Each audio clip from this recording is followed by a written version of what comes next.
from a fallout shelter somewhere under Seattle, Washington, it's the show you've been waiting for. Get ready to join your hosts, John and Kenric, as they talk comics, movies, and more. Now here's Spoiler Country! Alright, welcome back to Spoiler Country. I'm Kenric, and that is Mr. Horsley. And today on the show, well, it's a TOT. What we like to call a tangent of tangents, or what number TOT is this for short? Is this TOT 8, TOT 7, TOT 9? I don't know. I think it's like TOT 8. I think it's 8. I'm going to say 8 here, but whatever you see on the graphic or the show title, that's what number it really is. Did you know? Yeah. Did you know that at one point you told me, man, I don't think we should do so many TOTs. We should really focus in on having specific topics to talk about. We do really well with that. Right. I was like, yeah, you're right, but we have like 160 episodes and 8 TOTs. I think it's okay. It's a good ratio. It works. It's fine. And that doesn't count the Kickstarter. So movies we do, those aren't counting that number. We've actually done over 220 episodes, I think, now total. Wow. Of content, yeah. Wow, that's a lot. It is. And I remember at one point when we had like 40, you were like, I hope we don't run out of ideas to talk about. Right? Man, what are we going to talk about next year? I don't know. But I think we got it. Hey, welcome back. Thanks. It's been a while. It's been a minute. It's been a couple minutes. And people might not realize it because we do put content out, but we tried to build up what we like to call in the bank. And I think the industry standard is say in the can, which was reference to old time film. They'd actually put it in a can. But we've always said in the bank. Yeah, that's because we take them to the bank, we deposit them in a safe deposit box on a USB drive. That's right. It's in the bank. So random, but yeah. Well, I mean, yeah. Yeah, it's been busy. We've been busy. But today's subjects are open. It's open we can topics, talk about man. anything. And I got a couple things I want to talk about. Oh, what's that? So, have you had a chance? No, I haven't. To see? Nope. I know you probably haven't. But I really want to go see Brightburn. I haven't seen it yet. Yeah. I want to see it too. I've heard it's good. It's the anti-Superman, and when I was speaking with Dennis Karen, I think he actually enjoyed it. Nice. He wouldn't say how much he enjoyed it or how little he enjoyed it because he wants to wait until we actually seen it. Right. And then have a conversation about it. But he did say, if you want to see it in the theater, see it fast because it's going to be gone quickly because no one's seeing it. Right. It'll be out of theaters quick. Most movies are, they say, though, don't last long.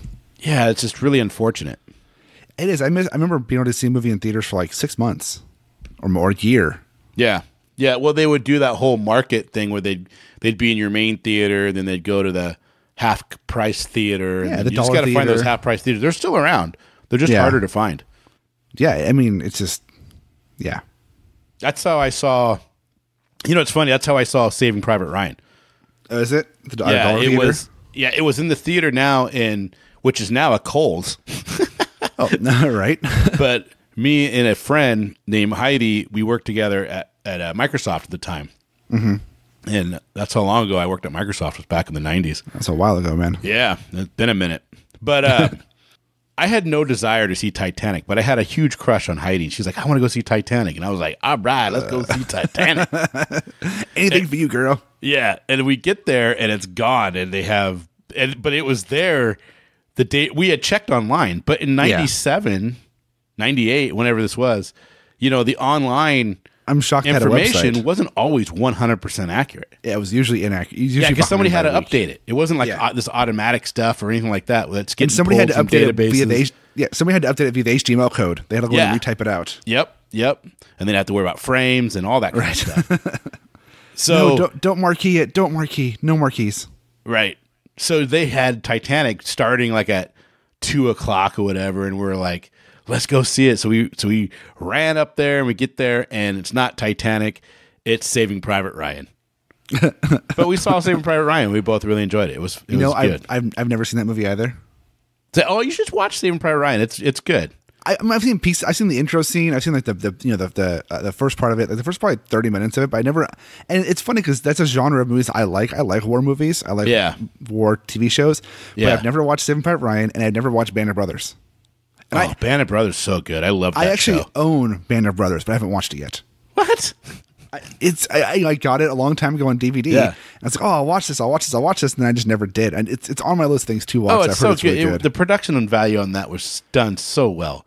Saving Private Ryan, that's a hard movie. I mean, there's some scenes that you're just like, oh. That is so gut wrenching, and there's the whole scene with the knife when you're just like, I don't know. There's one particular American, and by the end of the movie, I hate him, right? Because it was the inability to act. Oh, and then ends up shooting somebody later, and you're like, what? That has nothing. It means nothing now. Right now, it's not important. Yeah, and it's just like, oh, it just makes you so mad. I think. The guy, Adam Goldberg, is in Saving Private Ryan. What, really? Yeah. Nice. Matter of fact, he plays the guy that gets knifed. I think that's knifed. Him. I might be wrong in that. Don't hold me. Don't. I'm not looking it up. I'm just going to take your word as gospel. Don't quote me on that one, but I'm pretty sure that's Adam Goldberg, which would be amazing, which would be hilarious. I kind of want to look that up. I'll look that up afterwards. Well, the only person who's going to tell me it's not him is if Adam Goldberg tells me himself. So. Oh, well, there you go. Otherwise, it's him. There you go. It's truth now. The other one I actually went and saw last week, Godzilla King of Monsters. Oh, I want to see that. So I'm just going to say this. To the people that are complaining about the storyline, fuck off. It's a Godzilla movie, for God's sakes. It's about giant monsters fighting each other. I mean, seriously, name one Godzilla movie that has a cohesive storyline. It doesn't even matter. I mean, the original Godzilla has a good storyline because there's more meaning to it. The one with Matthew Broderick, that was great. Oh, right. I'm such a Godzilla fan, though, that I kind of like that one, too. But I don't consider it a Godzilla movie. I just consider it a giant monster movie. Right. It's barely Godzilla, but because it looks like an elongated T-Rex. Right, I mean that's basically what they made it. They basically took Jurassic Park and made it into a monster movie. More so. Yeah. When I was a kid, I used to look in the TV guide, and if Godzilla was on USA, because that was the channel that was always playing Godzilla movies on during the day, right? I'd fake being sick all the time, dude. I mean, I'm telling your mom. Yeah, I'm telling your mom. Oh, you could tell my mom. She'd be like, "That makes sense." One time, I wanted to watch. They had a marathon it was like a week-long marathon where they played like 2 Godzilla movies a day. Right. Nice. And they went in order.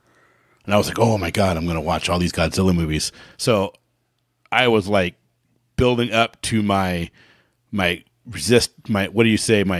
crescendo, my masterpiece of faking sick as a kid. Right? I'm like, I got to do a Monday through Friday. I'm going to miss a week of school. I got to figure this out. Oh, geez. So Monday morning, I'm like 9, right? Mastermind. Oh, yeah. Oh, my stomach. Oh, Mom, I feel sick. And she was like, oh, okay. Well, do you want to stay home today? And I'm like, yeah, I think I need to stay home. She's like, okay. The next day, she's like, well, how you feeling? So you got to play this out, right? She's like, you got to stay in bed, but she would always let me stay in her and my dad's bed, which had a TV in the room. Right. Just a tiny TV, like a tiny color TV, which we had for like 20 years. But still a TV. Yep. And we had cable since like 1978, 1979 when it was first like available. So I was set. So this is like 1983. Right. I was 1, by the way. Yeah. I was 1. I was 9. So she comes in. She's like, hey, da-da-da-da-da. I'm like, yeah, she's like, okay, you can go lay in my bed because my room was downstairs. So it's easier for her if I stayed upstairs. Right. So, man, I'd get in bed in the morning. She'd get up and do her thing. And then I'd be sleeping in their bed all day. And then I'd look on the TV guide, 10 a.m., Godzilla, 1950 or whatever, the first one came out. Start watching that one, and she's like, how you feeling? Oh, I'm all right. She's like, oh, you watching Godzilla? And I'm like, yeah. And she's like, oh, that's good. I know you like those. Yeah, I do. Yeah, I do. A little bit. Yeah. Do you want something to drink? Yeah. Can I get some orange juice? She's like, no, you can have water though. Okay, fine. Do you want to try something to eat? And then that's the hard thing because you're 9, and I'm a boy, so I want to eat. Right. I want to eat stuff, but I'm sick. supposed to have an upset stomach. Right? So it was like, can I get some crackers? You know? She's like, yeah, you can try. You want to try eating some crackers? Yeah. Can you maybe put a little peanut butter on the side? You're milking this shit. Oh yeah, I'm just trying to get it. First day goes fine, right? Yeah. I make it through dinner, and and I'm like, oh, like 7:00 at night. I'm like, oh, my stomach still hurts. I'm just gonna go to bed because I figure if I go down to my room, I can play. We had a TI 99. Which was yeah. So I'd play around on that. I'll read a book. I'll read some comic books, and I'll be fine. Tuesday morning, she's like, so she kind of knows. One day you can get away with it, right? Yeah, it's a tummy ache. That's a generic one that all moms know is fake, right? For the most part. How you feeling? Oh, I feel hot. And she's like, well, let me feel your forehead. She goes, well, you don't seem hot. And I pull out of my back pocket the thermometer, right? And I'm like, well, I have the thermometer. Should we check it? She's like, yeah, why don't we check it? She leaves the room. I take the thermometer and I put it near the light bulb. Oh, geez. Just for a second. You know what I mean? Yeah. Put it back up, and I got it to like 100 degrees. Yeah. 100.5. She's like, oh, you are a little hot. You're a little hot. Why don't you, do you think you can make it to school? No, I'm feeling pretty bad. Here comes Godzilla number 2. Yep. So 10 a.m., I do the exact same thing. Wednesday, though, I kind of overshot my hand. Yeah. Right? I'm laying in bed, and she's like, how you feeling? Because now she's actually concerned, right? She thinks that I'm actually sick. Day 3 of sickness, yeah. Yeah, day 3, sickness. She just saw that I had the thermometer. And I had a fever the day before, well, a quote-unquote fever the day before. Right. And I was like, oh, and she puts the thermometer in my mouth, right? And she leaves the room to go to the kitchen for whatever. So I'm like, I look around. Trusting. Yeah, I look around, pull out the thermometer, put it on the light bulb, but I got too close. Uh-oh. Didn't notice. Put it back in my mouth before she came in. She came in and checked it. She goes, your temperature's 106. You'd think you'd be burning up. But my mom is sly. She doesn't say anything, right? She leaves the room, and then I can hear her talking on the phone. And she's like, yeah, his temperature's like 106. And she goes, oh, is that what you think? That makes a lot of sense. Things like that. You know what I mean? And I'm like, oh, man. It's out of the bag. She comes back in, and she's like, so how you feeling? And I'm like, oh, I'm trying. I'm stuck, right? I gotta play it out. I'm in for a penny, out for a pound, right? Exactly. Yeah. I start going, oh, I just feel so sick, but I think I'm starting to get better. She goes, yeah, I bet that light bulb helps a lot, huh?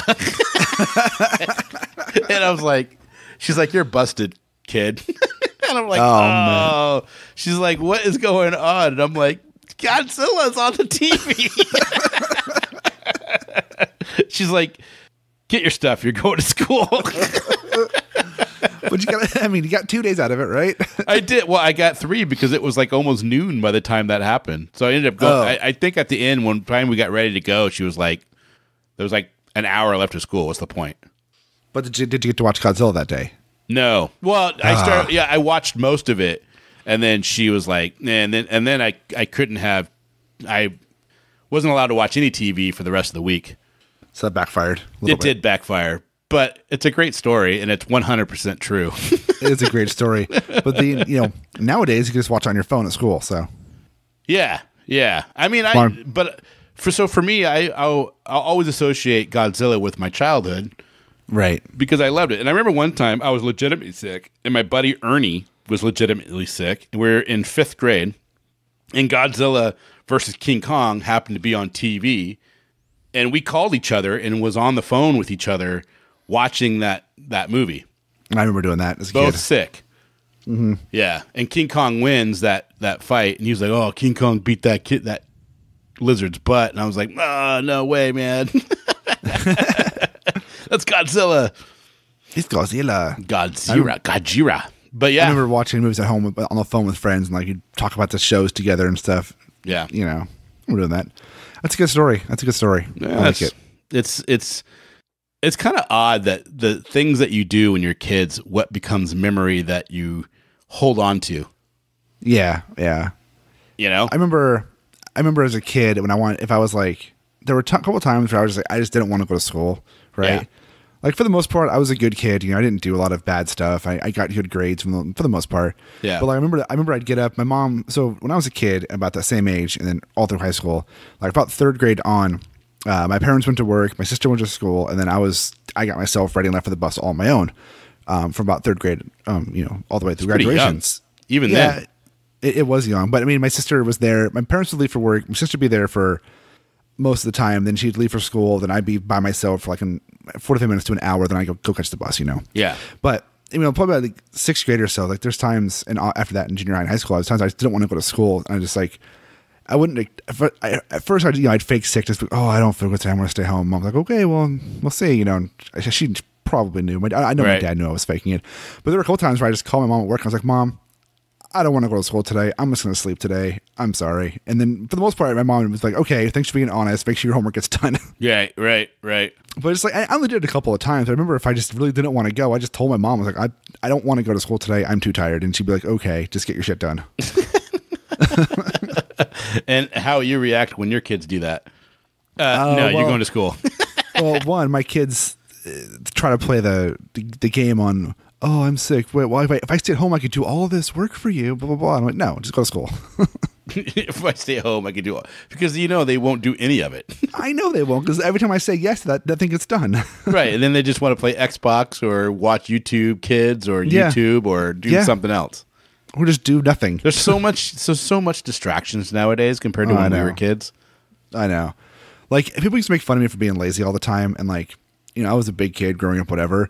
But I think back to my childhood, I was outside for most of my childhood. I was outside in the woods, outside playing Mortal Kombat, like not the video game, but like we'd go outside and pretend fight or Mortal Kombat, or and get over here, right? Or do be on our bikes all the time and do stupid shit, be playing in the band, play music.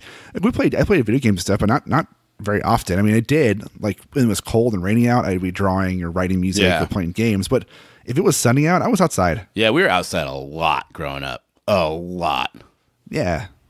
Like what is nice is, and this kind of segues into something I want to talk about. The neighborhood we moved into, the house we bought and stuff. Yeah. Like my kids are outside all the time. Like they're not playing games. Like they're not inside on the Xbox. Like Jack, since we moved in here, because Jack, as you know, in the old rental, every day, can I play Xbox? I want to play Xbox every single day, and he's 5. Yeah. Since moving into this house, he asks maybe once a week to play Xbox or less. Oh, that's good. I can't keep him and Tegan in the house. They go from school, they're outside playing on bikes with their friends because everybody has a ton of friends in the neighborhood. Oh, that's nice. The new neighborhood. Yeah. So it's great because like they're not inside like just watching TV. Well, I mean, Jacob is, but Jacob is a idiot for TV. So, but I mean, they're outside. Even Jacob goes outside, and doesn't ask to play Xbox all the time as much as he did before. It's been great. I mean, being in a neighborhood with a bunch of kids that have my kids' age and have friends. Yeah, that's good stuff. But yeah, so as I was saying, I bought a house, which has been stressful.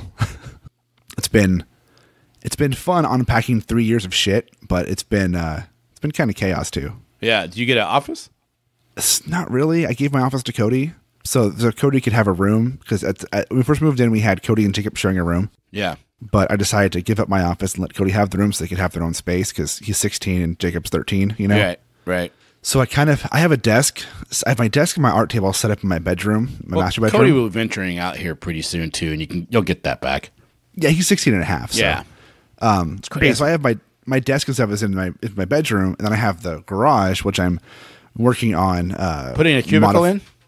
Well, maybe. And then I looked at those, but I don't know if I'm going to do that or not because my plans for the garage have changed like 4 times now. Yeah. I just mounted a TV in the garage yesterday. Well, actually, I had Cameron, my brother-in-law Cameron, do it. Your nephew. Yep. So I had because I have a projector upstairs. I have an extra 55-inch TV, so I just put it in the garage. Nice. And I've got a buddy at work who's he's feeding my tech habit. He gave me some servers, so I have 2 servers in my garage that are being set up as VM nodes. Oh. I don't know why. I just want to do it. I mean, I have stuff I'm going to do on them, but most part it's just fun, Yeah. Something different. But but like I don't know. Between that and the job that I took on and the kids in softball and stuff, I've had no time for anything. That's been really stressing me out. That's too bad because you paid for DC Universe and you've watched nothing. I have watched the first 4 episodes of Titans, and I've watched the first 6 episodes of Young Justice. All right, I watched something. Yeah. Okay. Oh, and I watched the Wonder Woman. I watched that Wonder Woman movie. Oh man. Oh man. I would highly suggest everybody get out there and watch the 1970 6 76, 74, something like that. Something like that version of Wonder Woman. It is so bad. It's awesome. It's the best movie ever. It's so weird, man. It was like, what are we watching? Right. So Swamp Thing just came out last Friday. Yeah, I want to see that. Yep, on the 31st of May. It's the production value on the DC Universe live action shows is stupendous. When they just launched, all those shows are now streaming in 4K if you have a 4K TV. Yeah. But I don't understand. Like we were talking the other day, how are they making money? Yeah, that's a good question because like I looked it up and it's $8 a month for the service, and as of January they had roughly, from what I could tell, and I don't know how accurate my numbers are, but yeah, from a quick internet search, they had about 30 to 50,000 subscribers in January this year. That's nothing. Yeah, that's like $400,000 a month, or about like almost $5 million a year. And they're got to be spending millions of dollars on the production value of these shows. Oh, minimum. I mean, those shows cost millions of dollars per episode. No, because they're better than a lot of shows that are on. Yeah, and they're putting a lot of effort into these shows, and I don't know, it's the return on investment can't be matching what they're putting out for these shows. Yeah, and they're not getting unknown. I mean, for fuck's sake, they got Timothy Dalton. Yeah, and Brendan Fraser on the same show. I love Brendan Fraser. You know? Yeah, but those are known actors, known commodities that aren't cheap because they're not going to be on there for scale. You know what I'm saying? Right. Well, and even the actors they have on there that are new are really good. Yeah. I mean, they're solid actors. Yeah, it's crazy. Doom Patrol was amazing. I watched all that, and they announced season 2. Yeah, it's cool. Yeah, Titans was great. I mean, yeah. And I'll be honest, I thought Doom Patrol was way better than Titans. Did you? Oh yeah. Like, Titans is cool just for what it is, and it's fuck Batman. It's just kind of I don't know, for lack of a better term, it's hip. Yeah. It's fun. It's got some cool things about it. I mean, I wish they did some things a little differently, but that's neither here nor there. But Doom Patrol was amazing. I mean, that's what I've heard. It just really is It is funny to me that like you've watched all these shows and I haven't, because I was the one pushing it so hard when it was first launched. You went and bought it. You did the pre-purchase and spent like a bunch of money. Got all this extra shit for it. And I was like, I'm just going to wait for the app to come out. And I paid $7 a month for it. But I've gotten the more enjoyment out of it because I'm actually using it. I got a t-shirt. All right. How many times have you worn it? I actually wore it a lot because it's super comfy. Oh, there you go. You know what I like is I have my Hall of Justice employee shirt that I like. The gray one, yeah. Yeah, I wear that one a lot. But, dude, so Swamp Thing came out, and I thought it was excellent. I can't wait. It's hard to give it because it's just the first episode I thought was really good. It was, I don't know all the changes that they made because I love Swamp Thing. I've read a lot of Swamp Thing comic books, but I'm not somebody who can read a book once and then remember everything about it. Right? I had to read it a bunch of times to remember all that. Like Dennis mentioned, like he didn't understand why they changed the town. And I was like, I couldn't even tell you the town. And that's probably why they changed it, because people wouldn't know. Yeah, and he's like, well, it was like supposed to be in California, and then I think they have it in... I think they have it in Louisiana. Yeah, and to me that makes more sense, because does California have swamps like California? That? I thought Swamp Thing was always in Louisiana. I don't know. You have to check. Yeah, I might be reading it wrong, but I could have sworn I don't know. that it was, I think he told me that it was, I don't know. Anyways, he said there's some changes that's kind of bugged him, and I get that, especially once, and he really loves Swamp Thing. He does. He's big into it. Yeah, he's really big into it. And I've read a lot of Swamp Thing, but like I said, I don't remember all that kind of stuff, Yeah. Because to me, isn't Swamp Thing like connected to the Green? Yeah. And no matter where in the world, he could be there. In certain iterations of Swamp Thing, I think you're right. I don't know, because the green wasn't a thing in the original Swamp Thing. Yeah, I think the Green came into play later on. Right, but I think he can travel through the Green to get to places in the world, stuff like that. So, It's been a long time. I haven't read Swamp Thing. So the last Swamp Thing I read was the first volume of the Scott Snyder New 52 run, which I think was fantastic. Right. But I haven't, but since then I haven't really read any other Swamp Thing, which I like Swamp Thing. I've read the Alan Moore run. I've read the stuff before Alan Moore. Yeah. I've read the old Bernie Wrightson stuff from the 70s. But it's been a long time. Bernie Wrightson's the original, so. Yeah. I think the Lynn Wein Bernie Wrightson stuff from my book is I actually like that better, and I think this is like sacrilegious for a lot of people because a lot of people consider Alan Moore's Swamp Thing run the quintessential Swamp Thing run. Yeah. Right. That's like. It's almost, for some people, it's Shakespearean in a way. People hold Alan Moore to too high of a mantle. Yeah, but that's my own opinion. But I've been reading, because on the DC app, you can actually read all those old Swamp Things. Yeah. And I've been reading the original Bernie Wrightson, Lynn Wein stuff lately, and I actually kind of prefer it. Right. It's a little bit more monster, kind of, I don't know. It's just a little bit more, like, terrifying. Yeah. You know, where Alan Moore is very like psychological and has all this stuff. And, that's all great. But at some point, it's like, I just want a good monster story. Yeah. And don't get me wrong, ever listen, I like a lot of Alan Moore's work. I just think some of his stuff, it gets people hold up to this super high pedestal just because it's Alan Moore. And I think people should step back and say, even though it's a great writer, let's judge it for the work of literature of what it is, you know? Yeah. Yeah. I mean, there's a lot. I love Neil Gaiman, but I don't think everything he's ever written is amazing. You know, I think there's some stuff where I'm like, meh. Right. You know, Good Omens is on Amazon Prime. I know. I watched the first episode. What'd you think? I loved it. I did too. I watched the first 2 episodes last night, and I was like, this is cool. I can't wait to watch it. Did you read the books? Good Omens is literally tied for my favorite book of all time. What, that and American Gods? No, that and Hitchhiker's Guide to the Galaxy. American Gods is number 2. Oh. Hitchhiker's Guide to the Galaxy is your favorite book of all time, really? It's tied with Good Omens, and for me, it's more of the fact of what it means to me personally with my dad. Okay. Because my dad and I used to drive around. Attachment to it. There is. We used to drive around road trips, the family did, and we would listen to the Hitchhiker's Guide to the Galaxy book on tape. Okay. So when I was a kid, all the time, I would listen to that. We would listen to, so we had that one on book on tape, and then my dad, for our road trips, he would record the audio from movies. Like we had the audio for Back to the Future, we had the audio for Superman 1 and Superman 2, and so he would play those tapes in the car as like an audio book, which was just the audio from the movie. So when I first watched Back to the Future and Superman, it was on audio, just no video, just audio. That put me in connection to it. So then I ended up reading the books in high school. Then I reread them all again in college. So just a connection I had with those books. My dad and I used to talk about them all the time. And I've read Hitchhiker's Guide to the Galaxy. Oh my God, I don't even remember how old I was. I wasn't very old. I mean, I wasn't young. I wasn't 8 or 9 or anything like that. I was a young teenager.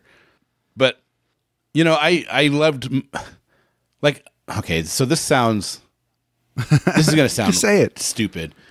So I know all the Monty Python movies because I watched them all. You know what I mean? I honestly, John, I never really found them that funny. Yeah. I always I watched them and I laughed. I laughed though because the friends that I had loved it so much, and they found it funny. Laughter's contagious, and they, what I mean, and they're all like saying the lines, and there's a part of me that felt kind of fake about it, right? Because I'd watch it and I was like, I don't. This isn't Caddyshack. You know what I mean? Because I thought Caddyshack was funny, and they thought Caddyshack was funny too, but I just preferred that humor. I liked Saturday Night Live, and it's funny because all those guys that did Saturday Night Live would say, the Monty Python stuff was a huge influence for them. But I just didn't. I just didn't like it, man. I was just like, it's not that I didn't like it. I liked it. I liked it well enough that I watched it, and you know what I mean. Right. And I didn't complain when somebody wanted to watch it or anything like that. But I just didn't find the humor like they did. I was just like, like the whole the search for the Holy Grail when he goes when you get the count shall be 3 and no, you know what I mean. And they do this whole thing where they're jumping back and forth with the thing, and I was just like, this is dumb. And I love British humor because I don't know. The IT Crowd is one of my favorite all time shows till to this day. I watch that whole series probably once every other year. Right. That's a good show too. Yeah, and I love it. And I read the Hitchhiker's Guide to the Galaxy because my buddy Paul was just ranting and raving how much he loved this book. And he was just like, I was sitting in bed and I was just dying laughing, and I'm reading it and I just I don't know. Maybe it was just me. I just didn't get it. You know, right? But the older I got, in my late 20s, I rewatched The Meaning of Life and I watched The Holy Grail, and I couldn't stop laughing. Yeah, I was like crying watching it. He goes, "I didn't even eat any." You know, what killed us? And Death points to the salmon pate. The guy's like, "I didn't even eat the salmon. I lost it." Right. You know, and I actually liked the movie with Mos Def. Oh, I like the movie too. People gave the movie a lot of shit. Yeah, because like, oh, it's not like the book. It's not like the book. But they realize that the book's not even the first version of the story, and everything's an adaptation of an original radio play. Yeah, and every time it was adapted, things were changed many, many times over again. And everything, the whole point of that book is every adaptation adds new things and takes things away. That's like the whole point of that book. Yeah, because it started out as a radio play. Then became a Radio Play Series 2, then became a book. The book combined Radio Play Series 1 and Series 2 and part of Series 3. Then Radio Series 4 came out, then Book 2 came out, then Book 3 came out. Oh, and then Jesus, you already lost me. I mean, yeah, exactly. It was so back and forward. Like there's like, people was like, oh, the books was first. The book came after the radio play. Right. Or the radio drum, which I listened to those too. Those are pretty good. They're a little different, but they're hard to listen to because they were recorded. Like if you're used to listening to stuff that's like sounds modern, it was recorded a long time ago, so it kind of shows. But they did. I mean, I actually bought them on book on tape, the original plays on Audible, and they have at the end of them they have extra interviews with the people who helped create them. Yeah, and they talk about how like they were making them week by like the episodes. They were making the episodes week by week for the radio play, and they didn't always know if they'd have the budget to do anything. So a lot of their sound effects were just random shit in the office, and they were working, you know, till midnight the day before it was due to be aired because they didn't have it done yet. Right. Like it was pretty cowboyish and reckless how they made those shows. Sometimes that's the best though.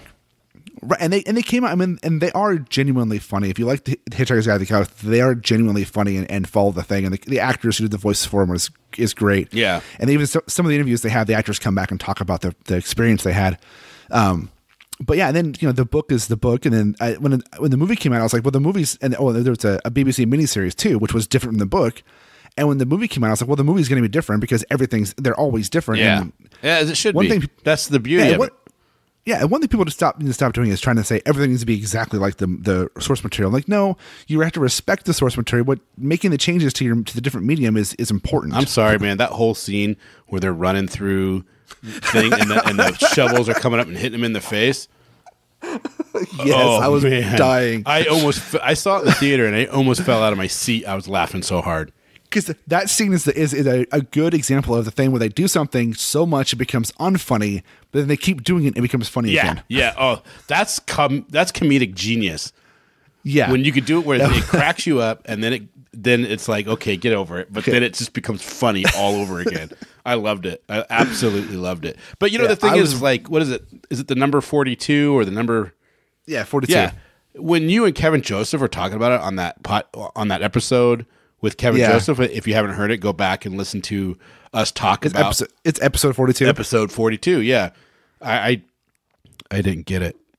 I was like, I like played along. It's like I felt so fake. And you go back and listen to it now. I am bald faced lying on the fact that I understood what 42 was. I was like, I have fucking no idea what you guys are talking about right now. Do you know now? Do you know what it means now? Not really. I just know that it's like the answer to everything or something, or it's the answer to the question, the ultimate question of life, the universe, and everything. It's not the answer; it's the answer to the question of. Okay. Yeah. So the question, the whole thing about the number 42 is it's the answer, but what was the question? Oh, gotcha. Because you don't know the question; you only know the answer. Yeah. Right. The machine took so long that they forgot the actual question they asked the computer, but they got the answer, but they don't know what the question was. That's funny. Yeah. That's funny. So it's the answer to the ultimate question. I just wouldn't know. And he was like talking about somebody wearing his shirt and somebody was saying da-da-da-da. And I was just like, I have no idea what you're talking about right now. But Johnny obviously does. And there was like a whole thing going on that I have no idea. Nope. That's okay. I recorded an entire Game of Thrones episode with Kevin, not knowing what the fuck I was talking about. That's hilarious.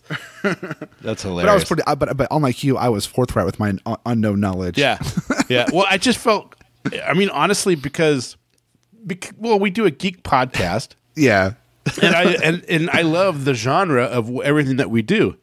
And especially when it comes to comic books and everything else. And it just felt like weird that you don't, like there's this whole subculture that everybody feels connected to. And then you feel weird because you don't, I didn't get it when all the friends that I had that I grew up reading comic books with, that was into sci-fi, that was into this stuff, they all got it. And I was just sitting there going, this is something I don't get.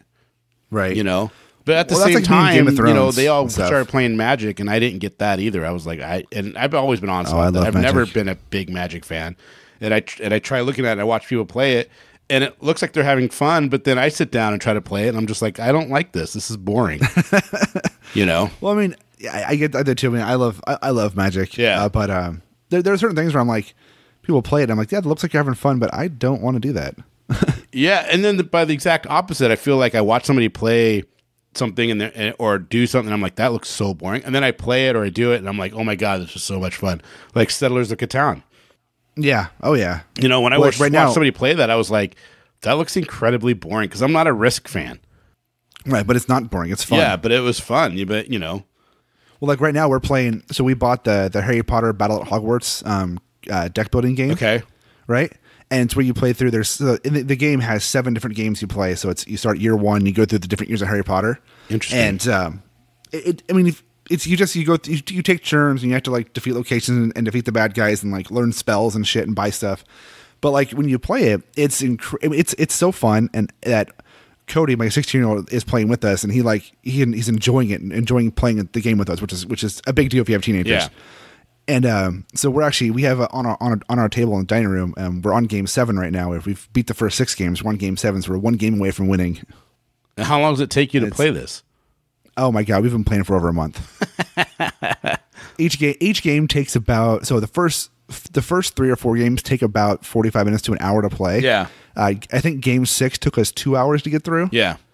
So they get longer, and then there's also an expansion pack which has 4 more games with it. So once we beat game 7, we can go to the expansion, which has 4 more games to play through. Well, it's funny, we're talking about games, and people are getting into different styles of games, and I think we're kind of in a really good era for games. There's been a lot of tabletop games that have come out in the last 10 years that just blow your mind. Yeah. I mean, you have the whole Cards Against Humanity phenomenon that just spurned or just gave birth to hundreds of card games that are come out that are all basically the same, and some of them are a lot of fun. Like we did a voting game not too long ago that was a lot of fun. Yeah, when there's like there's Cards Against Humanity, there's Exploding Kittens, Hazard, Bears versus Babies. Yeah. There's so many of them, man. You can't even Kittens in a Blender. Yeah, and I Get Laid. I finally got Tafine to agree to try a D&D game that is prepackaged. Nice. You know what I mean? You buy the whole kit, and it gives you your characters, and you walk through the story, and you do everything. And so I'm excited for that. And that's a good segue to bring up. We are working on a new, it's going to be a new series within Spoiler Country with Eli. Yeah. Where we actually have it's like a superhero D&D type of game.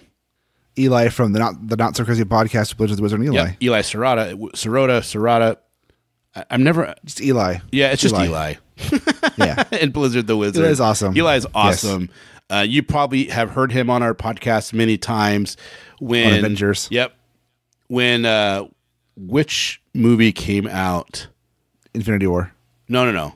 The last one, he just Spider-Man Into the Spider-Verse. Yes. Into the Spider-Verse, and Eli just created a whole show for us. Right, it was awesome. It was like, I love that. And he was like, you guys can use it if you don't have to, you don't want to, but it was like, yes, of course we want to use this. You just poured your heart into this, of course. And recently on his show, he did this thing where he was traveling around and he traveled to Spoiler Country and met 2 characters, the Tangent and the Signal Boost. Yeah. And it was so it was awesome. Which is 2 things that we do. We're on a tangent right now, and then So anyways, Eli, we're gonna do a whole thing with Eli and play a game, and hopefully everybody will join us, and it'll be a lot of fun. Yeah, it should be fun. I got Kaylee. Kaylee's willing to do a D&D match now too, so I'm looking forward to setting that up with her to play, because she's like, I'm surprised I like this Harry Potter thing. She loves Harry Potter, but the style of game, she's like, no, it's It's a ton of fun. Like she actually played it before me because my sister got it and my mom got it. My mom plays this game. Oh, that's hilarious. So my mom, my sister play it all the time. Not all the time. They played a lot. Yeah. And we were over there at my mom's house and they were playing. And my sister sat down and played with Kim, my mom. And I was doing something else. I was like, at first I was like, I don't really want to. I mean, this looks kind of. I'm dorky, but this looks dorky. You know? But Kaylee sat down and played, and we left. As we left, she ordered the game from Amazon. So we had it 2 days later. Nice. See, so maybe if we can get one of these prepackaged D&Ds, then maybe me, you, Kaylee, and Tiffany can sit down. Yeah, the four of us and play this game. I think we could have a lot of fun with it. I mean, I think so too. I tried playing D&D when I was a little kid. When I was embarrassed. I was like, I don't want to say things like I'm doing this. What if I said the wrong thing? Well, when I was in school, you'd get beat up for, not literally, but you'd get teased tremendously. Yeah. And bullied if you admitted to playing D&D. You just did. Yeah, now those nerds rule the world. Yep. And then the 70s, D&D was huge. And it was satanistic. Yeah. It's kind of funny. But I tried playing it with my brother and my sister, and I just didn't like it when I was a kid. Right. But I think now I'd like it a lot. I'd like it a lot more. Yeah, I think I'd have more fun with it because I don't care about what I look like anymore. I mean, I care what I look like, but you know what I mean. I don't care how other people think of me. Exactly same. I care about my appearance, but I don't give a shit what somebody else thinks. I care about my appearance, but I don't care about how other people that I don't even know think about me. Like I care how you think about me, but I don't care about some dude that I don't know. Well, I think you're a sexy man. Hey, yeah, that's right, ladies. Taken. No. All right. All right. So not to completely 180 segue that, but this is what I'm best at is changing topics all for no reason. Well, it is a tangent of tangents. It is. Did you see that Endgame is just right behind Avatar now? Yeah, it's going to overtake it within the next few days. Yeah, so Avatar is 2.788 something billion. Like that. Yeah. And then Endgame's at 2,716,000,000 right now. Right. Well, that was actually actually a couple days old. Yeah. It's well, they haven't updated yet, so yeah. But it's going to overtake soon, which is good because Avatar needs to be knocked out. There's a part of me that feels like it's vindication of all those comic books I read, and people going, "Oh, well, comic books." Da, da. I'm like, no, these are really good stories. If you give it a chance, you might actually like it. Well, and all the shit that James Cameron talks about superhero movies. Oh, does he talk a lot of shit about superhero movies? Oh yeah, he talks about how they're the worst things ever. I hate that. And it's like, fuck you, dude. I mean, I'm sorry. I like a lot of his movies, but I can't remember exactly what he said, but he was like, superhero is a fad and they need to go away. And something about like how they're not good cinema, whatever like that. But just his comments on that shit, it's like, now I just don't want to see your next movie. Jealousy. Like, I have no interest. Yeah. Even the new Terminator with Sarah Connor. Well, that's not his movie. He's executive producer. But he's not writing or directing it. And he's produced because he owns the rights to Terminator, but he's not doing anything on it. Does he own the rights to Terminator? I think it's 20th Century Fox. No, I think they fell back to him. Oh, which is Disney. Disney owns everything. I know. Disney owns all the world. So we were talking about the Paramount Pictures owns Terminator with James Cameron. You know what's funny like a year ago we had a conversation about Paramount, and you said you don't think Paramount has the ability to create a streaming app that could support all of their content. That people wouldn't be interested. Yeah. But they have Star Trek, they have Terminator, they have, aren't they Jurassic Park as well? That's Universal, but yeah. Yeah, isn't Paramount and Universal kind of... Yeah, I think it's the same thing. Yeah. Which is Comcast. Yeah. Wow. But fuck Comcast. Yeah. It's just, that's crazy. It's crazy. Remember we did an episode called Fuck Comcast or Comcast Hate. Oh, that's right. Wasn't that Sandman Slim Love and Comcast Hate or something like that? It was that was Exploiting Your Friends with Sandman Slim. That's a great episode. It was the overflow on Comcast Hate. It was my house flooded. Yeah, and I got attacked by that giant spider. Right, that was Tangent 2. Because I remember we made a teaser video called Tangent 2 now with more spiders. So it says here that James Cameron sold the rights to Paramount in 2015 to Terminator for $1. $1? I wonder why. There must be a reason for it. After Salvation, and people hated it. Yeah, so I don't know. This is a quick Google search. I'm probably wrong. I don't care. Yeah. I don't care.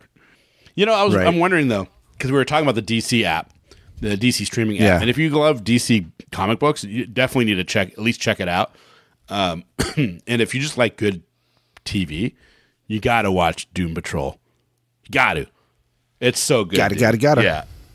Well, the nice thing is like it's a complete story, and then now they've announced season 2, and it gives you a good chance. But with AT&T purchasing Warner Brothers, right, and changing the name to Warner Entertainment, which I thought was a smart move. No bias on my end. No bias. None. But I'm wondering if the DC app stuff is more of a pre-launch of things they could do that will work when they bring out their Warner Brothers, I think it's Warner Plus or something like that. Yeah, I mean, if they roll the DC stuff into Warner Plus, into one big Isn't that what it's called, Warner Plus? It's Disney Plus. I don't know what Warner's I don't called, know. Whatever Warner says. Yeah. I mean, it'd be cool if they roll it together because then I wouldn't have to pay for 2 of them. But well, I could see them releasing the stuff on the DC app and then a month later trickling down to the Warner app. Yeah, I mean, Titans is on Netflix now, so. Oh, is it? Oh, yeah. I didn't know that. That's interesting because Disney announced with their final purchase of Hulu. So if people aren't aware, Disney does own Hulu now. Oh, they own all of it now? Yeah. Yep. They have controlling interest of Hulu completely. They've bought. Oh yeah, they have controlling interest. I know that. I just didn't know they own all of it. They've done a final. They did a final thing where I think they've actually purchased any rights that Comcast had. Oh, they bought them out. And I think they've already. And if I'm right, they already announced that Hulu is going to be used for their adult content. For the stuff that they put out, or you know what I mean, the more adult content, and then their Disney Plus is going to be all family, and so they can keep that, which makes sense for Disney, I guess. I wish in that I don't know. It seems weird they're going to loop in all the Star Wars and Marvel stuff into the family friendly stuff, Well, I think there's going to be crossover where you're going to have the same stuff available on Hulu that you have on the Disney Plus, but then on Hulu you would have Deadpool and Deadpool 2 and new Deadpool stuff. They've already released some statements talking about merging Deadpool into the MCU, which they can do. I mean, I think Deadpool. So my stance was, you've created this hard R persona with Deadpool. But you've done it with 1 and 2, and I'm going to kind of flip-flop here. Now that you've done it with 1 and 2, and then you've released this whole thing with Once Upon a Deadpool, which I still contend that's Ryan Reynolds showing Disney that you could do a PG-13 version of this character if that's what you really want to do. It's his audition. Yeah, and the thing is if they maintain Ryan Reynolds in that role and they allow him to continue to write and continue to be the creative force behind it, I think they're in good hands. I think so too. I don't see any reason why Deadpool can't exist in both worlds, right? Like they could still make R-rated Deadpool movies and then have him in a PG-13 movie as well. Like it's not, Yeah, and I think that's the whole thing with Disney is that they really want to make sure that line is drawn. I think they're so concerned with way people look at them for family entertainment ways. Right. Yeah, Hulu and Disney. And so I don't know. It kind of makes sense for me. I think the odd man out in all this is going to be Netflix. Yeah.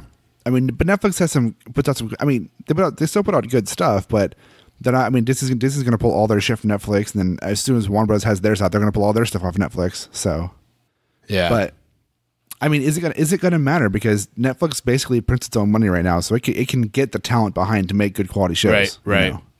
Like they make so much fucking money every month. It's not even real. The Mouse. So this is on USA Today, and it was published on May 14th of this year, and you can go check it out. And it's Disney takes over Hulu. What's it mean for cord cutters, binge watchers? Change is coming. The Mouse House now has complete control of Hulu. The Walt Disney Company, which helped launch the video provider nearly 12 years ago, which is crazy to think Hulu's been around that long already, already owned 2/3 of the streaming and on-demand video service. Disney had grown its share through its $71.3 billion acquisition of 21st Century Fox's movie and TV studios, which closed in March, and its $1.43 billion deal for the 9.5% share that AT&T owned, which I didn't know, but I think AT&T got that in its own media merger last year for the $85 billion deal for Time Warner, which is crazy.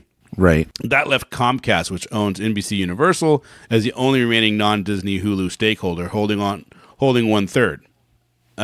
Disney now gets immediate complete control of Hulu, according to the deal the companies announced Tuesday, and will pay Comcast at least $5.8 billion for its Hulu stake in 5 years. It could receive more, depending on whether or how much Comcast invests in Hulu over that period. Again, this is on usatoday.com. Feel free. Disney takes over Hulu, which means for cord cutters, binge watchers, and a change is coming. What it's all mean for binge watchers, perhaps the most important condition of the deal is that NBC Universal parent Comcast will keep NBC shows such as Saturday Night Live and The Office on Hulu for 5 years. That's good news for consumers, says Jim Nail, principal business to consumer marketing analyst research firm Forrester. The decision signals no sudden disruption of subscribers expected from Hulu. He said it also shows that both NBCU, which is NBC Universal, which of course plans to launch its own service in early 2020, and Disney are being thoughtful about consumer experience and will approach future change cautiously, which I think is good. They're not just trying to yank everything right off the bat.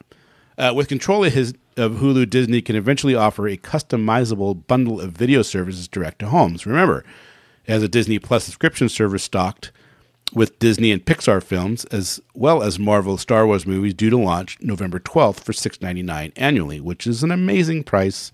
And current box office smash, of course, will be on there, Avengers Endgame. The company already has its own ESPN Plus service, which is more than just a year old, which I love sports, but I don't love it enough to buy a service for it. This video trifecta gives Disney the ability to completely integrate Hulu into our direct-to-consumer business, leverage the full power of Walt Disney's company's brands, creative engines to make service even more compelling and a great value for consumers. Of course, that's Rob Iger spouting his stuff. Right. This is going to be interesting, because it is. Really, this does give them a whole outlet for maybe bringing back something like Punisher or Jessica Jones or Daredevil, which all those actors have said they'd be more than happy to come back to. Which is weird because we have Jessica Jones season 3 coming soon, and it's like the last. It's like it's like a tease. It's a huge it's unfortunate. It feels like a big cock tease.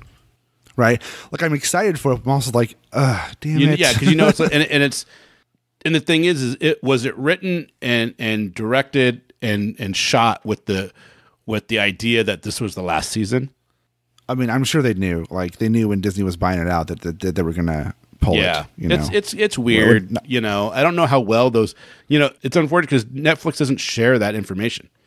They don't share how well a show is actually doing on their service. Which is weird because I'd like to know. They don't care. I mean, I don't mean they don't need to share it, right?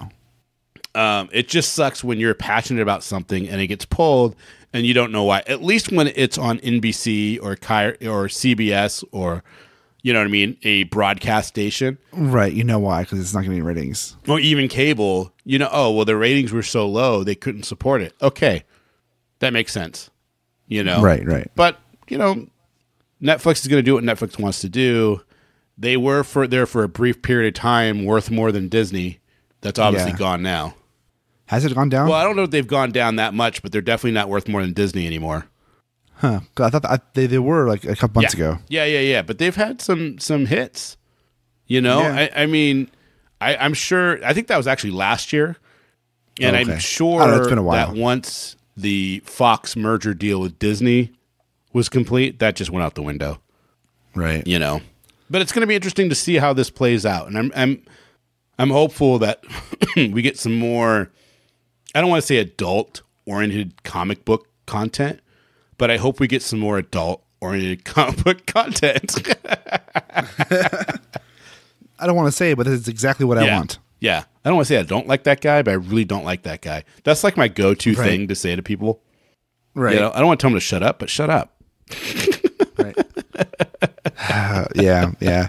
I mean, it's going to be interesting. We'll see where it goes. I'm excited for Disney Plus, but I'm also kind of like, we're just going back to the cable model of, you know, add this, and eventually then again, your TV bill is going to be, you know. Oh, your TV bill now, if you were to subscribe to all the services that are available to get all the content out there, right? Like say you ditched cable and you're a cord cutter and you want to have all the different TV shows, then you'd have to get like the FX streaming app and the Hulu and the, you know, CBS and, you know, right. It's all Netflix and all these other ones. By the time you in HBOs and, you know, everything else, you spend so much money, you know. And the funny thing is this is exactly what the devil told us would happen. And when I say the devil, I mean Comcast. They fought against the whole thing, being able to have this type of services bloom like this, right? Right. And they said, look, if you force us to relinquish licenses and have this ability, then what's going to happen is you're going to have all these companies create their own services, and everybody's going to have to go and purchase each thing individually a la carte, which is going to cost you more than if you just buy one service that's bringing it all into one bundle. Well, I might feel a little worse about that if Comcast wasn't such a shitty company, but to me, it's this.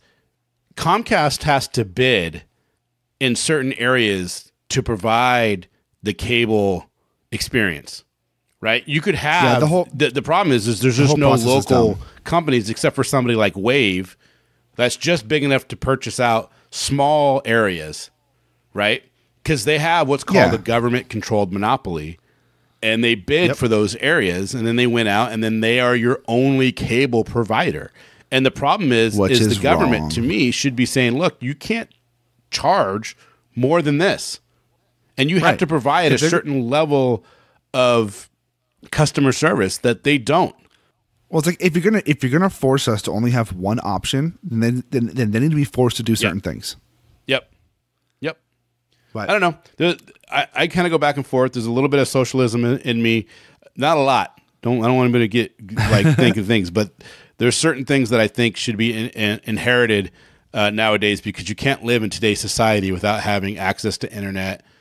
No, you can't. You know, and there's a part of me like, look, if Comcast should provide, if you're in a area that has cable internet available, then why can't they give you a low level so you can surf the net for information and get email at least? Right, a base utility. Like 1 megabyte down. Right. You know, you're not really watching any videos on 1 megabyte down. No, you know, not. But you can, you can apply for jobs. You can look up information that you need for school, like Wikipedia and other encyclopedic websites, and you can get your email, and you can do some low-level communications. Yeah, I agree. You know, and they don't even offer anything like that. You know, they just they keep making it to where you're playing, you know, whatever that is. You have access to email sites and then like Wikipedia and educational stuff. You know, but everything else is like blocked or whatever. Yeah. You know, and they charge you. You know, and the thing is what if I just want internet? Why do I have to pay more for just internet than if I bundle with your telephone and your TV and everything else? But I pay more to have that bundle, but then my internet is only $30.